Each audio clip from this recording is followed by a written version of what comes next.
സ്വാഗതം മീഡിയ ഗ്രാമത്തിലേക്ക്.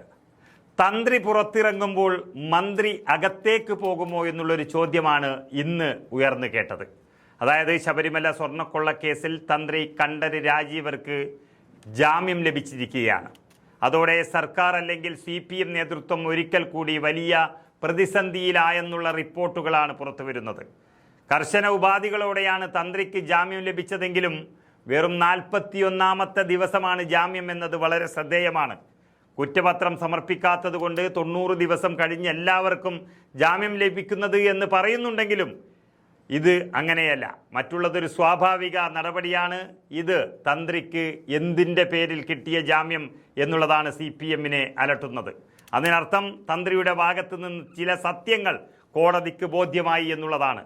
തന്ത്രി പെട്ടുപോയതാണെന്നും എല്ലാം മന്ത്രിമാരടക്കമുള്ളവർ ചെയ്യിപ്പിച്ചതാണെന്നുമുള്ള ഒരു കണ്ടെത്തലാകാം ഒരുപക്ഷെ കോടതി തന്ത്രിക്ക് ജാമ്യം നൽകിയതിന് പിന്നിൽ എന്നും പറയപ്പെടുന്നു. എല്ലാം അറിയുന്ന ഒരാളാണ് തന്ത്രിയെന്നും പക്ഷേ മന്ത്രിയടക്കമുള്ള വമ്പന്മാരോട് മുട്ടി നിൽക്കാൻ തന്ത്രിക്കാവാത്തത് അദ്ദേഹത്തെ പെടുത്തിയെന്നും സംശയിക്കുന്നവരുണ്ട്. അതോടെ തന്ത്രിക്ക് ജാമ്യം നൽകുമ്പോൾ വെറുതെ അദ്ദേഹം ജയിലിൽ നിന്നും ഇറങ്ങിപ്പോകുന്നതല്ല, യഥാർത്ഥ കള്ളന്മാരെ കാണിച്ചു കൊടുത്തിട്ടാണ് അദ്ദേഹം ഇറങ്ങുന്നത്. തന്നെ കുടുക്കിയതാണെന്നും സത്യം പുറത്തറിയുമെന്നും അറസ്റ്റിലായ അതേ ദിവസം തന്നെ തന്ത്രി പറഞ്ഞത് നമ്മൾ ഓർക്കുന്നുണ്ട്. അതെല്ലാം വെളിച്ചത്ത് വരാൻ പോകുകയാണ്.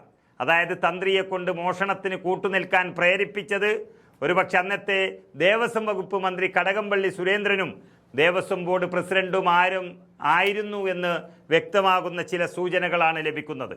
അതോടെ തന്ത്രിയുടെ മൊഴിക്കനുസരിച്ചുള്ള അന്വേഷണം വരുന്നതോടെ പലരും കുടുങ്ങാൻ പോകുന്നു. അത് ഈ മാസമോ അടുത്ത മാസമോ നടന്നില്ലെങ്കിലും ഭരണം മാറുന്നതോടെ ഒരു മാസം കൂടി കാത്തുനിന്നാൽ അകത്താകുന്നവരെ കാണാം എന്ന സൂചനയാണ് തന്ത്രി തന്നെ നൽകിയിരിക്കുന്നത്. ചൊവ്വ, ശനി എന്നീ ദിവസങ്ങളിൽ SITക്ക് മുന്നിൽ ഹാജരാകണം എന്നുള്ളതാണ് കർശന നിർദ്ദേശം. പത്തനംതിട്ട ജില്ലയിൽ പ്രവേശിക്കരുത്, കോടതി അനുമതിയില്ലാതെ സംസ്ഥാനം വിട്ടു പോകരുത്, പാസ്പോർട്ട് സറണ്ടർ ചെയ്യണം തുടങ്ങിയ കർശന ഉപാധികളോടെയൊക്കെ തന്നെയാണ് തന്ത്രിക്ക് ജാമ്യം അനുവദിച്ചത്. തന്ത്രിക്ക് ജാമ്യം ലഭിച്ചത് കേസിൽ SITക്ക് ഒരു വലിയ തിരിച്ചടി തന്നെയാണ്. കാരണം അവർ പറഞ്ഞെടുത്ത് നിന്നില്ല. തന്ത്രിയെ വലിയ കള്ളനായി ചിത്രീകരിക്കാനോ അല്ലെങ്കിൽ സത്യം തെളിയിക്കാനോ ശ്രമിക്കുന്ന SITക്ക് തന്ത്രിയുടെ ജാമ്യം വലിയ തിരിച്ചടി തന്നെയാണ്. കേസിൽ ജാമ്യം കിട്ടുന്ന 6ാമത്തെ പ്രതിയാണ് തന്ത്രി കണ്ഠര് രാജീവൻ. കേസിൽ അറസ്റ്റിലായി 41ാം ദിവസം അദ്ദേഹം പുറത്തിറങ്ങുമ്പോൾ കുറേ സത്യത്തിൻ്റെ ചുരുളഴിഞ്ഞിട്ടുണ്ട് എന്നുള്ളതാണ് വ്യക്തമാകുന്നത്. കട്ടിളപ്പാളി കേസിലും ദ്വാരപാലക ശില്പ കേസിലും സമർപ്പിച്ച ജാമ്യാപേക്ഷയിൽ കൊല്ലം വിജിലൻസ് കോടതിയാണ് അദ്ദേഹത്തെ ജാമ്യത്തിൽ വിട്ടത്. ഏറ്റവും പ്രധാനം, ഉണ്ണികൃഷ്ണൻ പോറ്റിയുമായി ഈ തന്ത്രിക്ക് നേരിട്ട് ബന്ധമുണ്ടെന്ന് പ്രോസിക്യൂഷന് തെളിയിക്കാനായില്ല എന്നുള്ളതാണ്. തന്ത്രിക്ക് താന്ത്രികപരമായ അധികാരങ്ങൾ മാത്രമാണുള്ളത് എന്ന വാദം കോടതി അംഗീകരിച്ചിരിക്കുന്നു.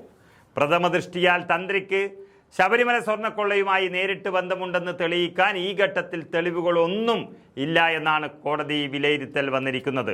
അങ്ങനെ തന്ത്രിയുടെ ആരോഗ്യസ്ഥിതിയും പരിഗണിച്ചുകൊണ്ടാണ് കർശന ഉപാധികളോടെ ജാമ്യം അനുവദിച്ചത്.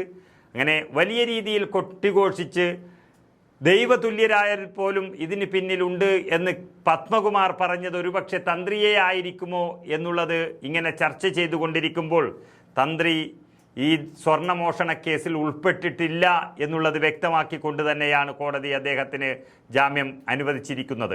അപ്പോൾ പത്മകുമാർ പറഞ്ഞ ആ ദൈവതുല്യൻ ആരാണ് എന്നുള്ള ചോദ്യത്തിന് വീണ്ടും ശക്തി വച്ചിരിക്കുകയാണ്.